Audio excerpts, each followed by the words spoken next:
Good evening. In a surprise statement to the Slattery Commission today, Councillor Sheedy vehemently disputed the evidence put forward by the Little Sisters of Mercy. He claims he was simply the victim of a loose pyjama cord. And anyway, the tomatoes belong to a friend. And updating our earlier story, Pittswood today has a new hero, Col'n Carpenter.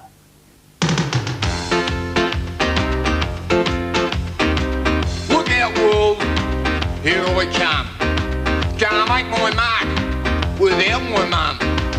I gotta be free to reach my goal, to do my thing, to play my role, cause I'm a kill. I spell kill.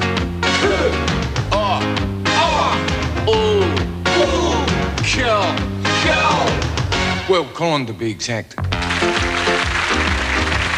quick, it's Colin. Well, about time. I've been waiting for him to come home for over an hour. No, on the television. What? The real-life drama unfolded in the western suburbs this morning when local unemployed man Col'n Carpenter saved the lives of 4 young children when he pushed them clear moments before a safety awareness billboard came crashing down onto the footpath. Here's Brian Hill with the report. Quiet suburban street could have been the scene of a tragic accident today if it weren't for local Pittswood resident Col'n Carpenter. Colin, many people are hailing you as a hero today.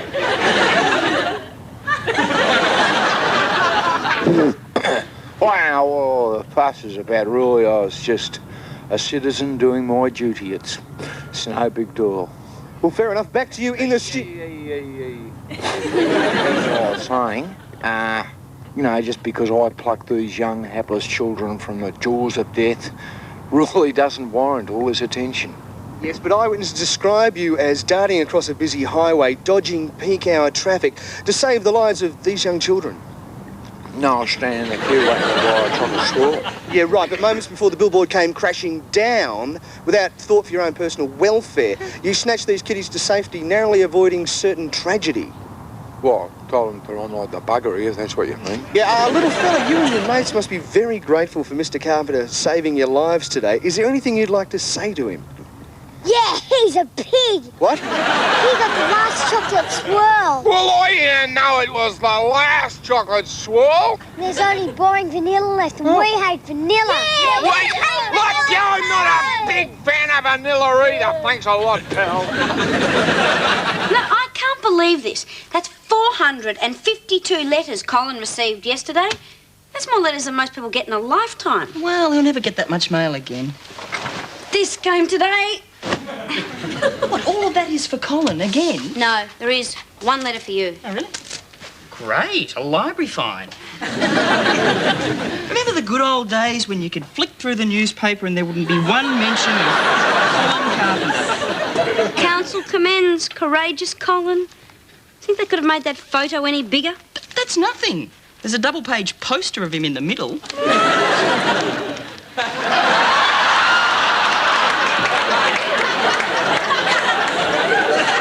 I think that's a little bit over the top. World Peace, the easy way. 3 handy hints by Col'n Carpenter. Cooking with Colin. Col'n Carpenter's problem page. Aww. What? Oh, you meant to solve other people's problems, not list your own. Col'n Carpenter's cryptic crossword. Oh, yeah, I've done that. Oh, Michael, you know I like to do the crossword. I'm sorry, I couldn't help it. Just so happens that I knew both the words. Would have been better if we joined them together. Yeah, that would have made it harder. Still, it hasn't gone to his head, though, has it? What? Well, all this attention. I mean, I think he's handling it pretty well. Yes. He'll always be the same old Col. Get out, go on, go on! Stop it! Stop the door in me, physically and mentally!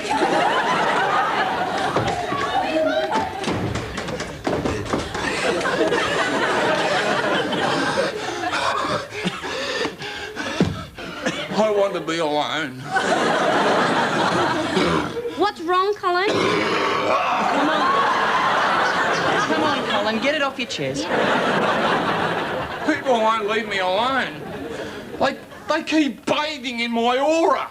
As I was walking up the street, they were coming out of their houses bearing huge gifts. It's rubbish. Hey? They're taking their rubbish out. It's bin night, remember? Don't open the curtains, Lee. Why? It's the price you got to pay for fame, Linda. I'm sorry that I've had to drag the both of yous into this.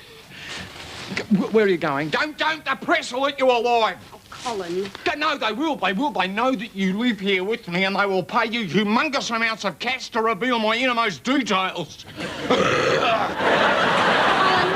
am putting the rubbish out. It's gift night, remember? Oh, still, don't sign anything. Don't! Yes, you'll always be the same old Colin.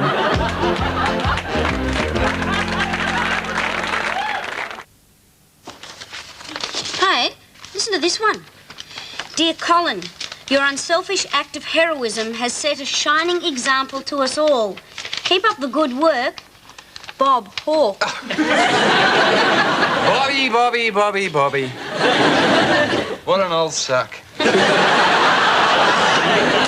Here's one from our real estate agent. Dear Colin, all of us here at the office were moved by your extraordinary act of bravery, and we are extremely honoured to have you as one of our tenants. Oh, isn't that lovely? Yeah. P.S. Please find attached a bill for the sewage pipe you hit with the lawnmower last month. Oh, Jackie, that's very generous. Colin, I think you'll find everyone in the neighbourhood got one of them. It's a 2-for-1 offer from Hungry Jack's. Still, it's very generous. Dear Mr. Carpenter, thank you for saving my son Robert's life. Frankly, I think it was rather thoughtless of you to take the last chocolate swirl. You know, I really envy you two, being able to walk around in Pollock without having to live up to the aura of being a living legend. Really, Colin? Yes, whereas I can go out no more. No more can I go and attend opening nights at the theatre or premieres of art exhibitions. I can't go out and attend dinner parties with friends or cocktail parties with business associates. Colin, you never used to do those things anyway. Yes, I know, but now it's completely out of the question. You are really enjoying all this attention, aren't you? Michael, I'll have you know that this roller coaster ride we call fame is full of potholes. And that fact, yes, I love it. You are not the only person to have spent a moment in the spotlight. Michael, you've got something to share with us? No, me, Colin. Now, when I was 11, I played the Artful Dodger in the Auckland Theatre Company's production of Oliver. I did it for 3 years. So, why'd you give up? I grew breasts. I wonder if that's why Sean Connery doesn't play James Bond anymore. Colin, I was in a school play. I co-starred in a 6th form production of Romeo and Juliet. Oh, yeah? What did you grow? Hello, Mrs. Fuller. Now, Lynette, you seem to have ignored my warning, so I've taken the liberty of popping a short note of complaint around to your landlord, and I've alerted the police. Warning? What warning? Oh, it'll be awful to see you evicted and out on the street.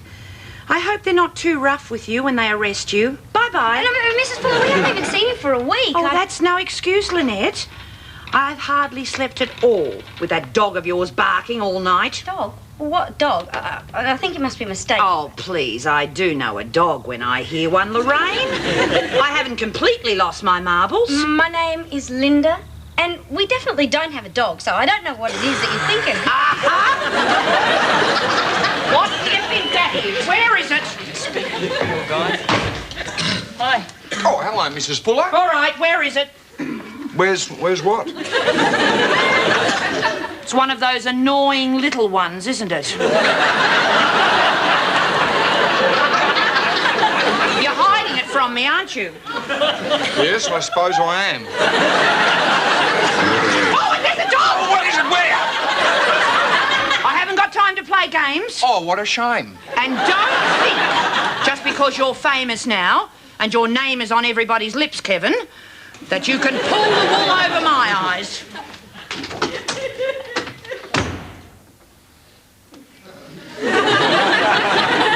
I've never seen Mrs. Fuller like that before. Yes, she looks years younger with the wool pulled over her eyes like that. She seems very upset, but I don't know what we can do. Well, the first thing we ought to do is find that ruddy dog. Frankly, I think all of this is because her husband's left her. Yeah, probably. I'll get it. Now, if that's that Dulcie bowling again, tell her I'm not going to give her one. And exclusive interviews. New idea, Colin. No, a very old one. She wants me to pose with someone from the royal family on the cover. Now, Colin, you must understand this won't last. Yes, but quite frankly, it doesn't bother me, Linda. We've got tea bags in the cupboard. All this attention, Colin, won't last. Oh. Our old, familiar, fickle friend, fame, fades fast, Linda. Only one bag of mail today? Yeah, I know. I only got to sign one autograph. No, it's better than none. Not really. It was for Michael. It was for one of his petitions. Had a pretty good run, though. Magazines, radio, 7:30 report. What's left? Four Corners. Hey, what, where now? What? You know the current affairs show, Colin? They want to do a feature story on you. A day in the life of Col'n Carpenter. Really?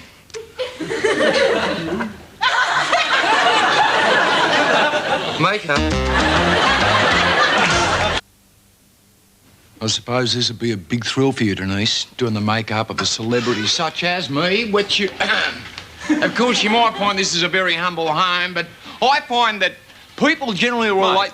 You're standing on my Dougal. Oh, sorry. Must have hurt. Frankly, I don't feel that I should surround myself with the trappings of fame because I find it alienates me from the public, that the little people, as I call them, who thrive so much on my success. And Mike, thanks very much. Good on you. Colin, you left your dirty underpants and socks in the bathroom again. Oh, thank you, Linda. How do you know they're mine? I can just tell.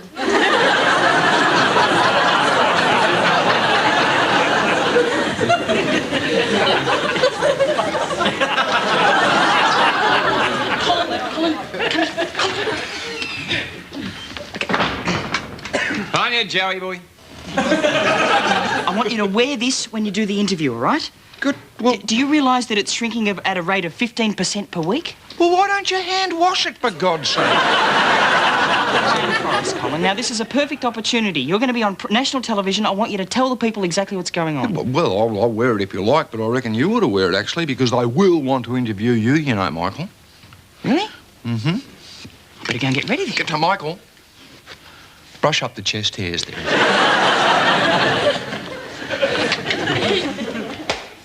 So how's it going, fellas? Hey? Good on you? I hear you can pick up one of them little babies duty-free for a song these days. They're worth 45 grand. Well, for a medley, then. I'm really sorry about this mess. You know, I should have started doing it much earlier. Linda, you've been at it since 5:30 this morning. Now, these stripes, they won't make me look too fat, will they?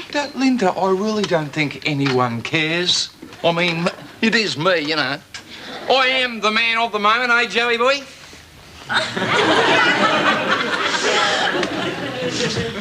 Oh, Eddie! Joe? Eddie! Dave? Eddie! Hello. What's your name? Linda Williams. I share the house with Colin. Oh, really? Edward Ollie. Four Corners. Yeah, I've seen you. You look really different on TV. Thank you. Eddie, Eddie, Eddie, Eddie, Eddie, Eddie! And this is the Col'n Carpenter. Colin. Edward Ollie, I am so pleased to meet you. Gee, you look a lot more real when you're not on television. No one has ever said that to me before. Yeah? Yeah. Now, let me give you the idea what I'm trying Oi, to do with Gavin! this piece. You see, Excuse me for Gavin? 1 moment. Mrs. Fuller. Don't you Mrs. Fuller me, Gavin. Those poor little kiddies taking the last chocolate swirl. Now, what's... And another thing, Cameron. Somebody in here has parked a big TV repair truck in my posse. But you don't have a car. Don't snap at me, Kevin. Has it got 4 corners on it? Of course it has. It's a truck. It's a TV show. They're making a documentary on me here. I don't care if the Oh. Yes, well, anyway, I'll be checking to see that my spot is clear. It had better be. I don't see what you're worried about. I hate it when people pinch my spot. Gets right up my nose. Yes. Edward Ollie, Four Corners. Michael Preble, just straight up and down. Thanks, please. Now, Michael, let me explain what we're trying to do. You see, it's our intention to observe just a typical day in the life here. Now, the secret to it is to just avoid the cameras and avoid the fact that we're here too, OK? Hey? Know exactly what you mean. OK, he wants you to ignore the cameras. Just ignore the fact that they are there, OK? Thank you, Colin. I do get the gist of it. I'm sure you do. Righto, let's knock this thing right over, Ed. A day in the life of Col'n Carpenter documentary. Scene 2, take 24. And action! Come on, you two over there. Didn't you hear me before? Dinner's been on the table for some time now. Gosh, Mike, are you as hungry as I am? No, I'm not, Colin. I don't know the meaning of the word hunger. There are children starving all over the world that understand. Horse. Yes, I could eat a horse. So could I. Race you to the table. Yes, all right then. You boys. Oh, Colin. Oh, what are you doing? Well, you said we'd go around the Look, I just built for my character. We can go around that way. All right, everybody, just calm down. Take a breath. And shake it out. OK, all right, now, come on, let's just pick this up in the kitchen. Yeah, come on, everyone, start picking stuff up in the kitchen. Come on, pick up the Wedex, everything. Go and get a broom, pick things up. Amateurs. Yeah, all right, look, again, can we just ignore the camera? Right, let's open with a mid-shot of Linda, POV, Colin. Oh, all right. Colin. POV, point of view. We're filming Linda from your point of view. Oh. OK, now look, a typical lunch. All right? OK. Let's go. Here you go, Colin. Cocoa Pops. Thank you. Isn't this supposed to be lunch? Yeah. Scene 3, take 1. Here, at the Carpenter household, meal times are very, very important. They serve as one of the few opportunities people have. All right, cut. Look, Colin, do you have to do that? Well, you said that normally. And you'd normally do that, would you? Yeah? Yeah, you would. All right, let's move on. Look, guys, can you set up for the interview in there? Linda and Michael, we won't be needing you for this. Yeah, Linda, Michael, POB. Right, now, Colin, as I explained to you before, this is an interview, just a one-on-one situation. Right, kind of an in-depth, hard-hitting, kind of probing type of interview, yeah? Yeah, well, if you like. OK. All right, now. Are you comfortable? Do you mind not starting off with that question? It's a little personal. I'd rather start off with something a little easier and move into it. I haven't started yet.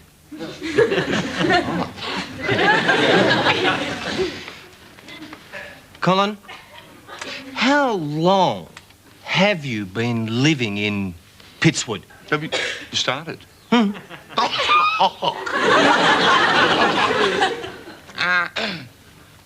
Well, Ed, I've been living in Pittswood now for about a year. I've been living in Pittswood for a bit. Well, somebody get that back door! I'm being probed in here.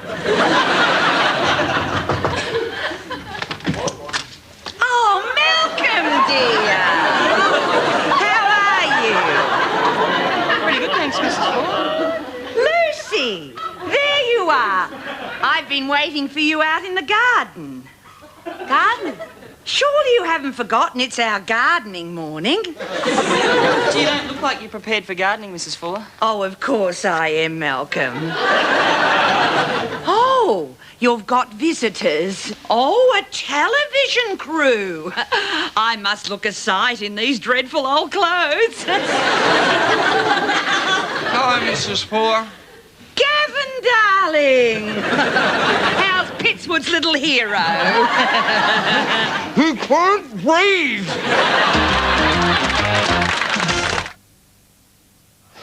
Oh, this show's nearly over and we haven't even been on yet. Come on, you know, it is the Col'n Carpenter show. Sometimes fame can cause animosity in others. Yes, Eddie, people have been very kind.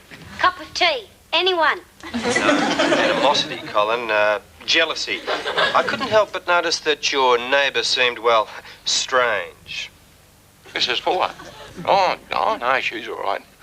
She's just going through a bit of a lonely stage at the moment because her husband left. My mother was the same when Dad walked out on us. No, Mrs. Fuller is one of the little people who, without whom I don't think our community would exist. Well, you're a very caring, understanding person, Colin. Thank you, Eddie. I try to be.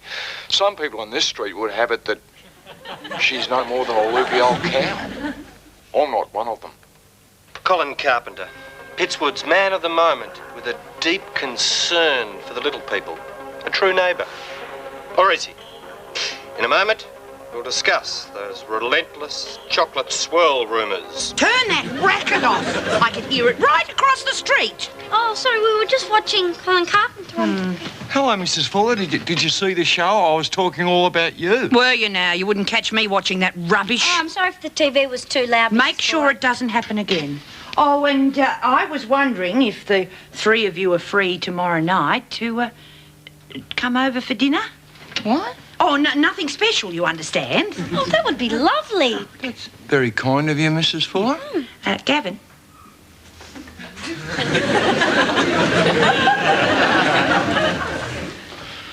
Who was it exactly that called me a loopy old cow?